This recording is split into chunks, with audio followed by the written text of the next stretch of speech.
الحمد لله رب العالمين والعاقبة للمتقين والصلاة والسلام على خاتم الأنبياء والمرسلين نبينا محمد وعلى آله وصحبه ومن تبعهم إلى يوم الدين اما بعد. گزشتہ نشست میں عربی کتب فتاوی کے عنوان سے 3 کتابوں کا مختصر تعارف گزرا. آج کے نشست میں چند اور کتابوں کا ذکر کریں گے. ان میں چوتھے نمبر پہ ہے فتاوی عالمگیری. اورنگزیب عالمگیر رحمہ اللہ نے اپنے عہد حکومت کے ابتدائی دور ہی میں مقدمات اور متنازع فی معاملات و مسائل کو شریعت اسلامی کی روشنی میں تصفیہ کرنے کے لیے فقہ اسلامی پر ایک جامع اور مستند کتاب تدوین کرائی، جو ہندوستان میں فتاوی عالمگیری کے نام سے جبکہ عالم عرب میں فتاوی ہندیہ کے نام سے مشہور ہے. یہ کتاب ہدایہ کے بعد فقہ حنفیہ کے نزدیک مستند، معتبر اور جامع کتاب ہے، جو نہایت احتیاط اور سائنٹیفک طریقے پر ترتیب دی گئی ہے.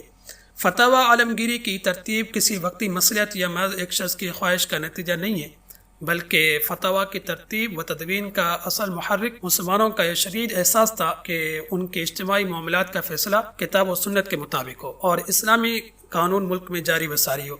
ایسی کتاب کی ضرورت ایک عرصے سے محسوس کی جا رہی تھی جو انفرادی فتاوی کے اختلافات کو دور کر دے اور قانون کی بنیادی کتاب کی حیثیت سے پوری مملکت میں استعمال کی جا سکے. اس کے سب سے بڑی خصوصیت یہ ہے کہ یہ فرد واحد کی تالیف نہیں، بلکہ علماء احناف کی ایک ممتاز جماعت کی محنت اور جدوجہد کا نتیجہ ہے. اس لیے اس میں فقہ اعتبار سے غلطی کا امکان کم ہے. حضرت مولانا مفتی محمد تقی عثمانی صاحب مدظ العالیہ وہ فرماتے ہیں کہ اس کتاب میں عدالتی ضروریات کو مد نظر رکھا گیا ہے، چنانچہ اس میں بعض ایسے ابواب بھی شامل ہیں جو عام کتب فقہ میں دستیاب نہیں.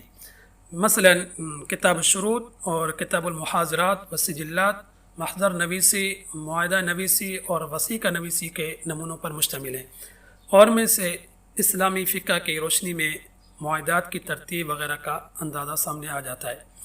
فتاوی ہندیہ کو علمی و فقہی دنیا میں بڑی قدر کی نگاہ سے دیکھا جاتا ہے، کیونکہ اس میں جو مسائل بیان ہوئے ہیں وہ فقہ حنفی کی روح سے یا تو راجع اور مفتہ بھی ہیں یا ظاہر و روایہ میں سے ہیں. دوسری وجہ یہ ہے کہ یہ فقہ کے تمام اہم اور قابل ذکر کتابوں کا نچوڑ ہے. اس کے ماخذ اور مراجع فقہ حنفی میں بڑی وقت رکھتے ہیں. 5 نمبر پہ ہے فتاوی خانیہ. فتاوی عالمگیری کی اولین 3 جلدوں کے حاشیے پر علامہ فخر الدین کی تالیف درج ہے، جو فتاوی خانیہ کے نام سے معروف ہے. اس کتاب میں مذہب حنفی کے راجع اور مفتابی مسائل کو جمع کیا گیا ہے اور مذہب میں اس کا درجہ بہت بلند ہے. 6 نمبر پہ ہے الجامع الوجیز.